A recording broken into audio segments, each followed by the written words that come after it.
ഒരിക്കലും out of fashion ആകാത്തതും അതേപോലെ നമ്മൾ കണ്ട് മടുക്കാത്തയും ഒരു കളർ ടോൺ ഉണ്ട് മാർബിളില്. ഏതാണെന്നറിയോ? ബേജ്.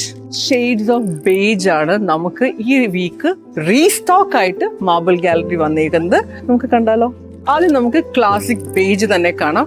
ആൾക്കാർ ആദ്യം ഓർക്കും ഇത്രയും ഗ്രെയിൻസും ഇത്രയും വെയിൻസും വരുമ്പോൾ ഇത് വിരിച്ചു കഴിഞ്ഞാൽ ഭംഗി ഉണ്ടാവുമെന്ന്. ബട്ട് ട്രസ്റ്റ് മീ, നമുക്ക് ഏറ്റവും കൂടുതൽ നല്ല രീതിയിൽ മൂവ് ചെയ്യുന്ന മാർബിൾ ആണ് ക്ലാസിക് ബേജ്. ബിക്കോസ് ഇത് ഒരു വിരിച്ച ഒരു ലാർജർ സ്പേസിൽ കാണുമ്പോൾ ഇതിനൊരു ബ്യൂട്ടി വേറെ തന്നെയാണ്. അടുത്തതാണ് ബൊട്ടാച്ചിനോ. വളരെ കോമൺ ആയിട്ട് പോകുന്നതും അതേപോലെ മാർക്കറ്റിൽ പെട്ടെന്ന് അറിയുന്ന ഒരു മാർബിൾ ആണ് ബൊട്ടാച്ചിനോ. ഇതിന്റെ ഒരു ഗ്രെയിൻസ് വളരെ കുറവാണ്.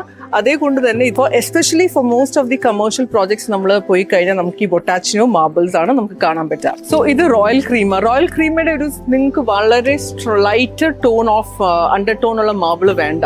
You want A little beige tone ആയിട്ട് തന്നെ നിൽക്കുന്ന മാർബിൾ ആണെങ്കിൽ ഇതിന് പെർഫെക്റ്റ് സൊല്യൂഷൻ ആണ്. ബിക്കോസ് ഇതിന്റെ ഗ്രെയിൻസും വെയിൻസും ഉണ്ടെങ്കിൽ തന്നെ ഇത് വളരെ സട്ടിൽ ആണ് ഉള്ളത്, ബ്ലെൻഡഡ് ആണ്. സോ നമുക്ക് അങ്ങനെ സ്ട്രോങ്ങർ ആയിട്ട് നമ്മുടെ ഇതിന്റെ ഗ്രെയിൻസ് വെയിൻസ് എടുത്ത് കാണിക്കാത്ത ഒരു മാർബിൾ ആണ്.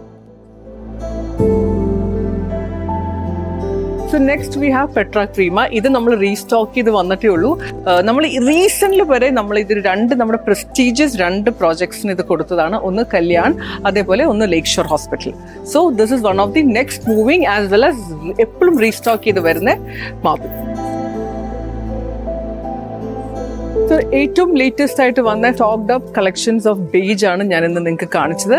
So before that get sold out, come and see for yourself at Marble Gallery.